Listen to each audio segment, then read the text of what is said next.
Bom, essa é a tela inicial do jogo, é o estágio inicial, é a primeira coisa que vai aparecer assim que o jogo iniciar.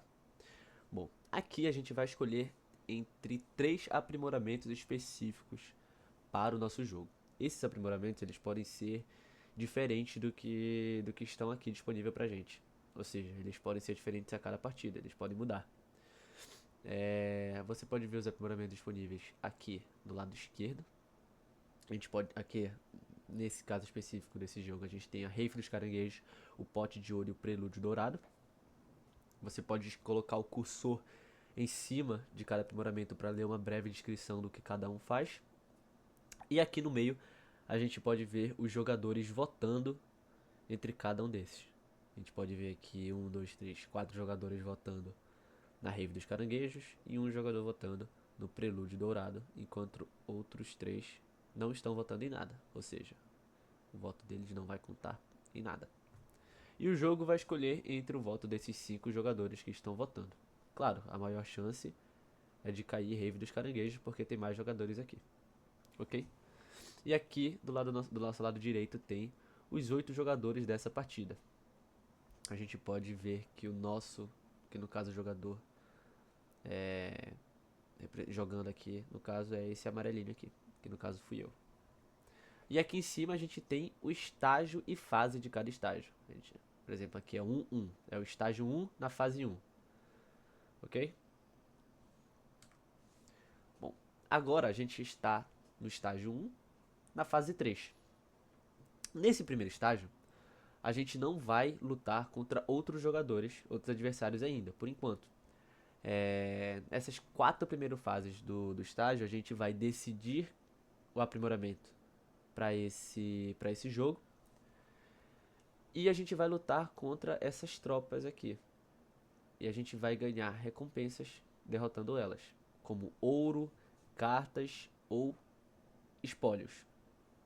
Os espólios vão ficar no canto inferior esquerdo da nossa arena, que no caso a gente pode ver é a luva e o removedor magnético. São nossos espólios que a gente conseguiu derrotando as tropas. Aqui embaixo a gente tem as cartas disponíveis para a gente comprar, todas de custo 1. A gente pode ver o custo aqui do lado da moedinha. Aqui a gente pode ver o nosso ouro total que a gente tem. No caso aqui a gente tem 4 de ouro. Aqui a gente pode ver as cartas que a gente tem adquiridas já, prontas para serem colocadas aqui na nossa arena. Aqui a gente tem a quantidade de cartas que a nossa arena está suportando por enquanto, que no caso são 2. E aqui está mostrando que tem uma carta dentro da nossa arena que suporta 2 cartas. Que no caso, a carta que está dentro da nossa arena é essa aqui, que é o Blitzcrank. Bom, aqui do lado esquerdo a gente pode ver os atributos de cada carta que está no nosso tabuleiro. No caso, como a gente só tem uma carta no nosso tabuleiro, que é o Blitzcrank, a gente pode supor que esses dois atributos estão atribuídos ao Blitzcrank, ou seja, ele é classificado como Vanguarda e Melmancia. O objetivo do jogo é derrotar o tabuleiro de outros jogadores e ser o último sobrevivente desse duelo. Ou seja, a gente tem que fortificar o nosso tabuleiro. Mas como é que a gente faz isso? A gente vai combinar esses atributos e combinando esses atributos, a gente fortifica o nosso tabuleiro, a gente ganha buffs, a gente dá um up no nosso tabuleiro.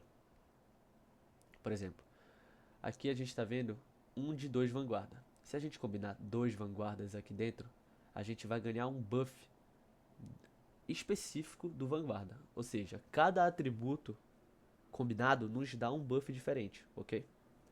Cada carta vai ter os seus próprios atributos. Por exemplo, o Jax ele é temporal e multi-ataque, a Lily é fada e bastião, o Ziggs é Melmancia e mágico, a Pop é bruxaria e bastião, e o Blitz Melmancia e vanguarda. Ok? Aqui a gente já está lutando contra outro jogador. No caso, a gente está em uma luta em andamento aqui. Aqui a gente pode ver nossos espólios e esse item que está aqui, que a Syndra está equipado, é um item combinado dos espólios. Os espólios são itens divididos, ou seja, cada combinação de um espólio e outro forma um item completo, que no caso é esse aqui, que o nome dele é Lança de Shojin.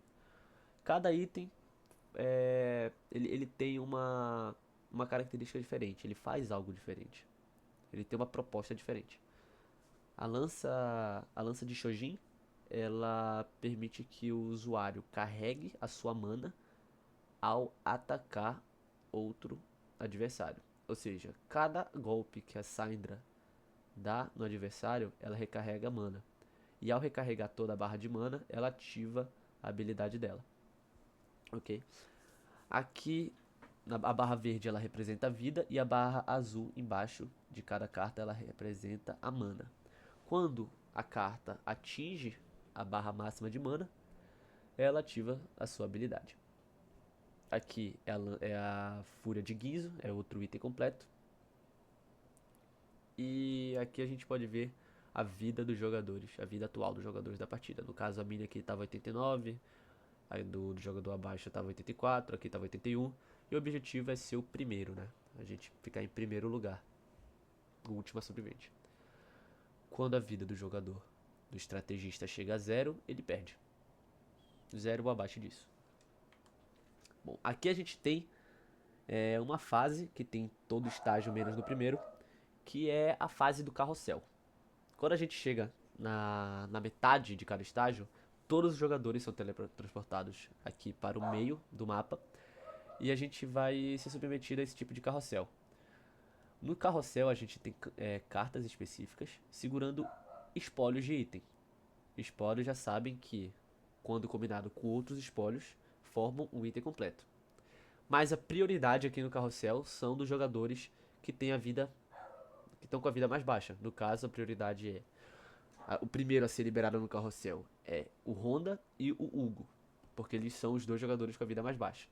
Depois do Honda e o Hugo forem liberados, eu e o Glauco do Poder, a gente vai ser liberado também, ou seja, é liberado de 2 em 2. Os dois últimos, depois os dois penúltimos, os antepenúltimos e os dois primeiros, para dar prioridade para quem está mais fraco no jogo e poder virar assim o jogo.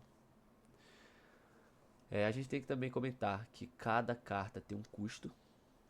A carta representada pela ausência de cor é a carta de custo 1. É a carta normal, a carta mais fraca do jogo.